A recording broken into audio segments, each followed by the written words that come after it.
Continuamos en este recetario. Hoy hablamos con la doctora Evangelina Soler, ¿quién es? presidente. ¿Usted cómo le gusta a usted que le digan, doctora? ¿Presidente o presidenta? Porque lo correcto es presidente. Presidente. No, yo no tengo ningún problema. Entonces, lo que pasa es que hay personas y ya me decía Olga, quien es nuestra productora, ten cuidado con eso. Pronunciamiento sexista. Hay gente que hay mujeres que le gusta que le digan presidenta. Bueno, yo le dije a la doctora Soler, cuando yo me enteré que le eligieron, le dije, mira, mi presidenta. le tocó en un momento difícil. Sí. Yo fui presidente de la Sociedad Dominicana de Gastroenterología en el 2003 y yo prácticamente me retiré de la consulta, porque es que la presidencia de una sociedad especializada implica mucho trabajo, mucha responsabilidad, pero en el caso de la doctora Soler, le ha tocado en un momento de pandemia de su especialidad, o sea, de algo que tiene que ver con los pulmones. Entonces, una pregunta que nos está cayendo en la cabeza, doctora Soler, es el tema de las mutaciones. Hay 75 mutaciones ahora mismo del virus del SARS-2. ¿Qué usted piensa? ¿Cuál es el futuro de esto? Y si esto va a tener que ver con el tema de la vacuna y no vamos a lograr inmunidad en algunas mutaciones de los virus. Bueno, lo que ha dicho el CDC y las entidades que han producido las vacunas actuales es que las cepas que se están produciendo están contempladas dentro de los esquemas de vacunación. O sea que entiendo que no va a haber ningún problema en ese sentido. Sin embargo, nosotros sabemos que aunque esto pues es la opinión de los organismos desde el punto de vista científico y desde el punto de vista de la política y la asesoría en salud a nivel mundial, es muy probable que lo que nos protejan es tal como dicen las evidencias, doctora, que aunque no hayan sido tomados en cuenta desde el inicio esas mutaciones, la de Sudáfrica y la de Inglaterra, que tienen una capacidad de contagio tan alta. Sin embargo, la forma grave de la enfermedad en el vacunado prácticamente no se da. De hecho, y eso es muy importante, saber su parecer. La forma grave de la enfermedad, la forma que lleva al paciente a sala de intensivos, realmente se logra con los pacientes que están vacunados, sí, no sabemos. Mira, doctora, adelante. En Sudáfrica, la vacuna de Astra tuvo un veto precisamente porque se encuentra que no cubre una de las cepas que está más arraigada ya, una de las mutaciones. Sí. Pero lo que se sabe es que a pesar de que no tenga la competencia como para impedir que tú te contagies, que te dé la enfermedad, pero una vez que el organismo recibe tanto las proteínas que el virus produce para replicarse, o el mismo virus atenuado a través de las vacunas que tienen a través de adenovirus, una vez que el organismo se pone en contacto con una forma del virus, tiene la capacidad de reconocerlo. Y es como la vacuna de la tuberculosis.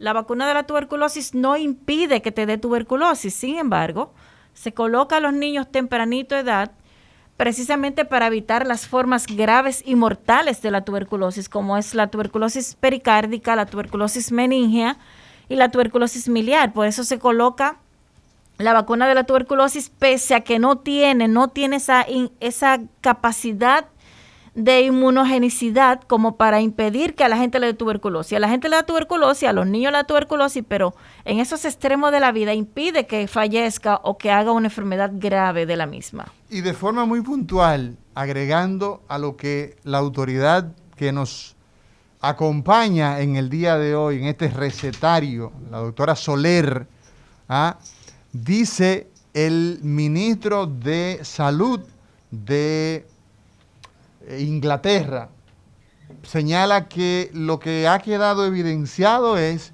que independientemente de que una vacuna u otra se coloque, dice esa autoridad que las formas más graves, la hospitalización y la muerte son protegidas, o sea, se protege contra esas situaciones, contra formas muy graves, contra hospitalizaciones y contra muertes. De manera que eso nos satisface mucho escuchar, porque definitivamente que esto ha sido, casi ya cumplimos un año en la República Dominicana, donde es imposible dejar de hablar de COVID. La República Dominicana hoy tiene 3.057 fallecidos producto de esta enfermedad.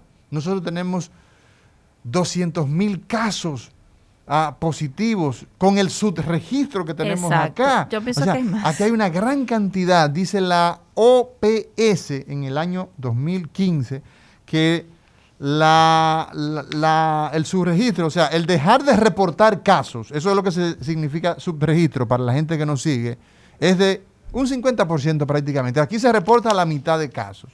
Entonces, eso es muy importante que la población lo sepa. Vacunarse, independientemente de la vacuna que sea, nos va a proteger de forma severa de la enfermedad, de que vayamos a hospitalización o que fallezcamos. Doctor Sidney Espinosa. Mira, doctora Soler, a Mauri, hay algo que preocupa a los estudiosos del COVID, del virus SARS-CoV-2, es que esos pacientes graves, se ha demostrado que esos pacientes graves producen un anticuerpo que inhibe el interferón alfa. ¿Qué es eso? El interferón alfa es la barrera que tiene nuestro organismo para combatir los virus. Inclusive nosotros, cuando tratamos la hepatitis C hace 10, 15 años, se utilizaba el interferón, pero un interferón sintético. Los cubanos son muy dados al tema del interferón. Sí, pero ya el interferón pasó a la historia. Ya está el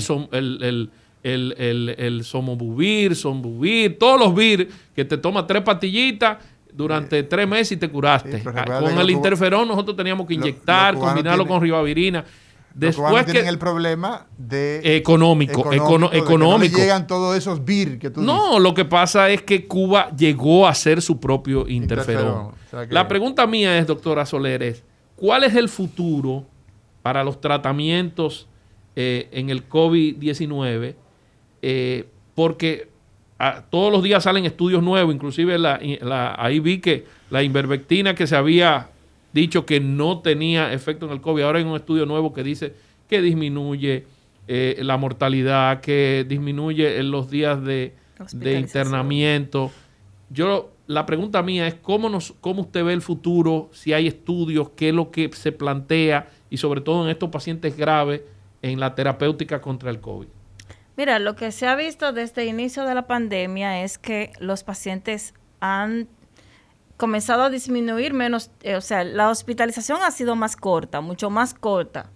Y le debemos en gran parte, a pesar de que han sido medicamentos controvertidos, a las terapias como el tocilizumab, que son terapias utilizadas en otras enfermedades, sobre todo esas enfermedades que tienen que ver con el sistema inmunológico, el Remdesivir. No teníamos, esto es importante, no teníamos nada. No teníamos absolutamente nada. El descubrimiento por parte de los italianos del daño del endotelio vascular fue un hecho que cambió el rumbo de la enfermedad porque no se sabía el gran impacto que tenía el virus en el endotelio y la gran cantidad de pacientes que estaban muriendo precisamente por trombosis. Doctora, o sea, cuando decimos endotelio para la población... Los vasos. O sea, el daño arterial, por ejemplo. El daño al vaso sanguíneo. A la pared del vaso. A la pared del vaso, que produce un estado de hipercoagulabilidad. O sea, la gente se coagula, hay una coagulación fácil. Y decía Demetrio Castro, un amigo de allá de Montecristi, decía él, mira, él es cardiólogo, dice... Yo he tenido, atención, a más infarto agudo al miocardio, más infarto cardíaco en esto claro. que en los últimos 5 años. Por esa razón, ¿no? Exactamente. El descubrir eso y descubrir el daño al músculo cardíaco, porque es que se produce un estado de hiperinflamación. Sí. Se inflama todo el cuerpo. Y los efectos del sistema nervioso. No sabíamos el gran impacto que tenía el virus en todo el organismo, cómo era capaz de producir una alteración, el remodelado cardíaco que podía llevar que la gente tuviese un corazón insuficiente. Y lo hemos estado viendo, los pacientes se han vuelto hipertensos, los pacientes se les daña la contractilidad del músculo cardíaco, los pacientes se hacen insuficientes, los pacientes empeoran los cuadros de isquemia, los pacientes hacen daño cerebrovascular, los pacientes además producen daño en el endotelio de los vasos periféricos y pueden producir trombosis venosa profunda, múltiples alteraciones. Y otra cosa que hemos estado observando es que los pacientes se están volviendo diabéticos. Se estaba viendo un aumento de los niveles de glucosa y se estaba asociando al uso de los esteroides, pero ya vemos que el paciente, desde antes de colocarle la terapia con los esteroides, pues viene con una hemoglobina glicosilada alta, lo que te dice que no fue después de que tú colocaste los esteroides, sino que el paciente ya venía con un estado de alteración, probablemente en el páncreas, que te llevó a esos estados de hiperglicemia. O sea que el virus del COVID, a medida que va pasando el tiempo, es un libro, uno va descubriendo cosas. Yo, por ejemplo... Es un libro de medicina interna abierto. Un libro de medicina interna abierto. Cada vez tú vas descubriendo. Ayer yo tuve un paciente que ha sido mi paciente estrella. Y ha sido mi paciente estrella porque fue el paciente peor que tuve y que se salvó, afortunadamente. Y ese paciente ayer me da un detalle, lo voy a decir en el aire. Sí. Que pretendo hacer un estudio, si Dios me lo permite, a raíz de eso, por lo menos publicar ese caso, para que otros colegas puedan ir tomando en cuenta. Pero voy a aprovechar esto porque no lo había tenido pendiente, no lo sabía y no lo he leído en ninguna parte. Es una primicia entonces, ¿verdad? Una primicia. Sí. Ese paciente llega a mi consulta, un paciente que quedó con un daño importante en sus pulmones, inválido respiratorio, que fue a su casa con terapia respiratoria, con médico intensivista a su casa. ¿Cómo tuvo que mandarlo, doctora? ¿En qué condiciones? Desde el punto de vista de inválido respiratorio. Inválido respiratorio, utilizando oxígeno. Utilizando rehabilitación para los músculos porque no tenía fuerza muscular, había perdido una gran cantidad de masa muscular. O sea, el señor llegó que prácticamente no ¿Era un paciente joven se salvó. O mayor? Era muy mayor. Ese señor tiene aproximadamente 60 años. 60 años. Muchachito. Bueno, es una figura pública. 50 y algo.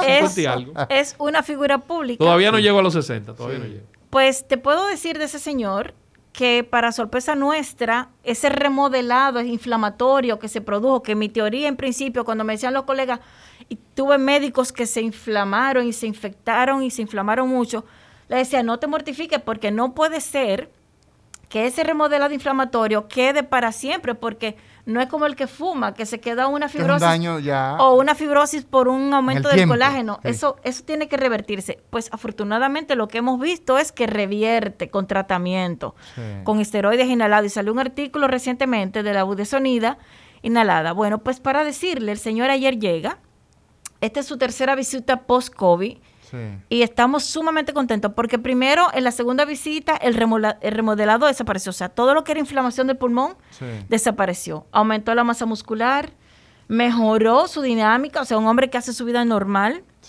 Y ayer me dice, doctora, ya yo no necesito lentes. No necesito lentes, o sea, el COVID, por alguna razón, yo entiendo que ha sido el conjunto de vitaminas que está tomando, pero él ha dejado los lentes. Le dije, búscame tu receta anterior, ve al oftalmólogo que te haga un nuevo examen y lo vamos a publicar. Pero otro detalle, ese señor, un detalle muy importante que le he puesto ojo a esto y lo estoy diciendo aquí como primicia, porque sí voy a ver de qué manera mis colegas me extrapolan también la información o le caemos atrás ese dato. Otro detalle, el señor tiene una polineuropatía estudiada con electromiografía, con su neurólogo.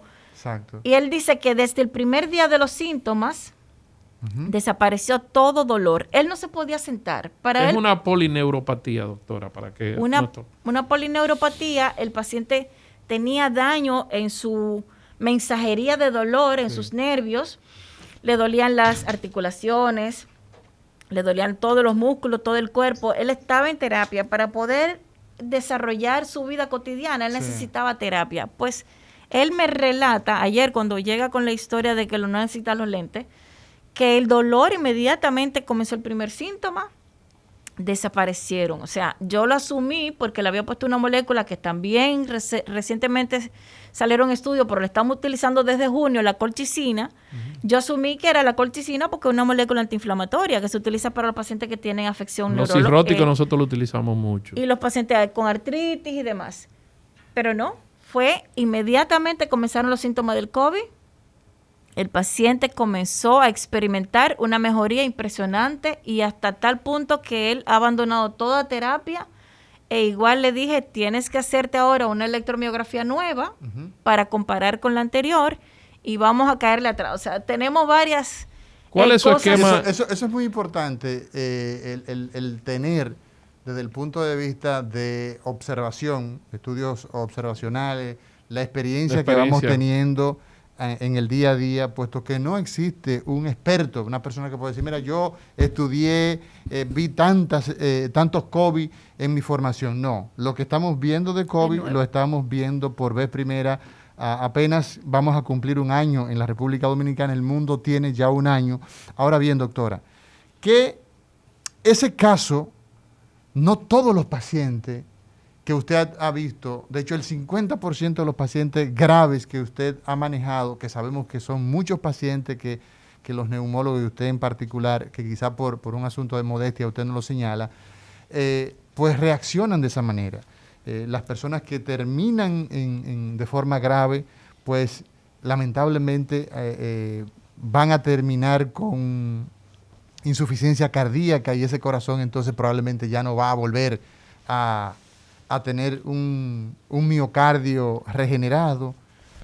Por lo tanto, ese concepto de que debemos seguirnos cuidando sigue entonces primando en el escenario. Definitivamente, mira, yo he visto, y lo hemos visto desde un principio de la pandemia, que los jóvenes, como se hablaba de que los niños no se afectaban tanto y que los jóvenes no se afectaban tanto, la gente joven entendía que era una enfermedad de viejos, pero no es una enfermedad de viejos. Hay niños, a pesar de que no afecta tanto a los niños, pero hay niños con una enfermedad de Kawasaki. Así es. Que pueden inclusive terminar en la muerte. Así es. Y han muerto niños. Hay jóvenes, y mira que con este conocimiento de que los jóvenes igual se afectan y que también hacen remodelado cardíaco y que también hacen miocardiopatía por COVID viral, yo a partir de agosto, por una experiencia personal conmigo, porque debo decir aquí que no es que yo lo tenía de rutina ni era protocolo mío, hemos ido aprendiendo, hemos ido avanzando conforme la enfermedad va pasando. A mí me dio COVID en marzo. En junio hago una neumonía y en agosto hago una trombosis de los miembros inferiores. Y ahí O sea, usted tuvo coágulos en sus en venas. las piernas. Exacto. Y eso generó, ¿qué síntomas qué dificultad usted tenía cuando hizo esa complicación? Bueno, yo recuerdo que yo llamé a mi cardiólogo, que me ha salvado la vida 2 veces. Sí. Y le dije, mira, yo me siento mejor, pero yo tengo una debilidad. ¿Tenía debilidad en las piernas? En todo el cuerpo. Yo me sentía sumamente débil. Y a pesar de que yo soy médico, yo jamás, en ese momento yo no pensé que yo tenía mis piernas llenas de coágulos. Pues a partir de esto, de descubrir que era un común en todos los pacientes, a pesar de haberle dado COVID muy leve, como me dio a mí, comencé a hacer determinación de Doppler al mes y ecocardiograma a los pacientes, a todos mis pacientes, no importa la edad. Y recientemente tengo un paciente médico, un muchacho que yo le di clase, un jovencito, menos de 30 años, que tiene una miocardiopatía por COVID. O sea, que quedó con su corazón alterado después de COVID. Después de COVID, después inclusive de estar negativo a la prueba del PCR y habiendo hecho un COVID muy leve. O sea que el COVID es sorpresa y cada día nos va enseñando, cada vez nos va diciendo qué hacer, qué no hacer, y el llamado a la población joven en este momento es a que se continúen cuidando, porque te puede dar a ti de una manera y a otro le puede dar de otra manera. O sea que no hay una edad, no hay una forma física en que afecte más o menos. El hecho es cuidarse. Actualmente, doctora Soler, ¿cuál es el esquema terapéutico ya con toda la experiencia y con todos los pacientes de COVID que usted ha visto? Ya se habla de utilizar anticoagulantes, se habló de la dexametasona, se habló de la ivermectina, se habla también del zinc. ¿Cuál es el esquema terapéutico que hoy, al día de hoy, se debe utilizar para los pacientes en el tratamiento del COVID? Mira, el esquema terapéutico nuestro es un esquema que, tú dices, la consulta mía es más de media hora con cada paciente, porque desde las moléculas inmunorreguladoras, como la vitamina D, el zinc, hasta hablarle de lo que tienen que comer los pacientes para evitar esos alimentos proinflamatorios. ¿Cuáles son alimentos que promueven la inflamación? Los azúcares. Azúcares, en esos pacientes. En sentido general, el azúcar, la harina, la grasa, la lactosa, pero básicamente los azúcares. Gluten también lo saca. El gluten. Pero un país, por ejemplo, que come tanto yaniqueque, que come tanto entresijos, cadeneta, o sea, que tiene tanto consumo de fritura. Y no se quieren vacunar de tampoco. azúcar. Entonces, ese es un dato interesante. Es un dato importante, claro, en el esquema, porque hay una parte que es lo higienodietético, que es el tratamiento que la doctora Soler, presidenta de la Sociedad Dominicana de Neumología y Cirugía Torácica. Y con relación a la farmacología, sin mencionar nombres para que la gente no vaya a la farmacia, dame ahí BL3, no, en términos generales. En términos generales. Ajá. Bueno, en términos generales, te digo, las moléculas inmunorreguladoras, como te dije, las vitaminas. Sí. Qué bueno que la población tenga y se regule su vitamina D, básicamente. La vitamina D. Porque antes de la pandemia ya sabíamos el papel, el rol que juega la vitamina D como hormona, porque se considera una hormona antiinflamatoria y moduladora de los procesos inflamatorios, y se vio en varios estudios en esos pacientes con distrés respiratorio el papel que tiene. Y en la pandemia comenzó a observarse en las necropsias que los pacientes tenían niveles bajos de vitamina D. Gracias a los italianos que decidieron abrir los muertos, que decidieron hacer necropsia. Y nos trajeron el primer COVID. Ese es un aporte de la medicina italiana al mundo. Definitivamente. Porque China se quedó cerrado. Nosotros no nos enteramos de qué pasaba con los cadáveres chinos. Ni le interesaba tampoco al Estado. Hablando desde el punto de vista científico, sí, el aporte que hizo Italia fue bestial al demostrarle que no solamente era el pulmón, que también los vasos se ocluían y producían infartos. Es un estado inflamatorio en general. Así es. Así es. Doctora Soler, el tiempo siempre nos traiciona. No hemos entretenido tanto que no se nos olvidaron las preguntas, porque está tan interesante y nosotros teníamos tantas preguntas que no le dimos tiempo al pueblo. Exacto, mensaje final para la población dominicana de parte de la presidenta de esta sociedad tan importante en neumología y cirugía torácica con relación a su cuidado de alimentación, la vacunación, todo esto que usted nos está conversando en el día de hoy en este recetario. El mensaje final es primero a mantener las medidas de higiene sanitaria, distanciamiento social, uso de las mascarillas y lavado eficaz de las manos, comenzando por ahí. Luego, una buena alimentación es básica para todo. Evitar el consumo excesivo de azúcar, evitar el consumo excesivo de grasas, disminuir la ingesta de alcohol. En estos días se ha visto un aumento de la ingesta de alcohol. Disminuir el consumo de tabaco, porque los fumadores empeoran. Los pacientes fumadores terminan complicados siempre. Los de juca, los de tabaco, habano, los de puro, los de cigarrillo convencional, los de cigarrillo electrónico, todos los pacientes fumadores empeoran. Entonces, que el paciente se alimente bien, que se nutra bien. Hay muy buenas fuentes baratas de nutrición, las sardinas, los huevos, las frutas, que en vez de tomar jugo con azúcar y de esos jugos de cartón, que coman fruta. Un guineo sale más barato que comprar un juguito. Y una naranja, tú te comes la naranja con gollejo y tiene una sustancia que se llama quercetina, que tiene un papel importante en lo que es las infecciones virales. ¿Y el ejercicio físico? Y el ejercicio físico, por supuesto. Mantenerse en forma, caminando 30 minutos diarios, o por lo menos 3 veces a la semana. Doctora Soler, presidente de la Sociedad Dominicana de Neumología y Cirugía Torácica de nuestro país, gracias por estar con nosotros. Mañana será otro día en este recetario. Muchas gracias.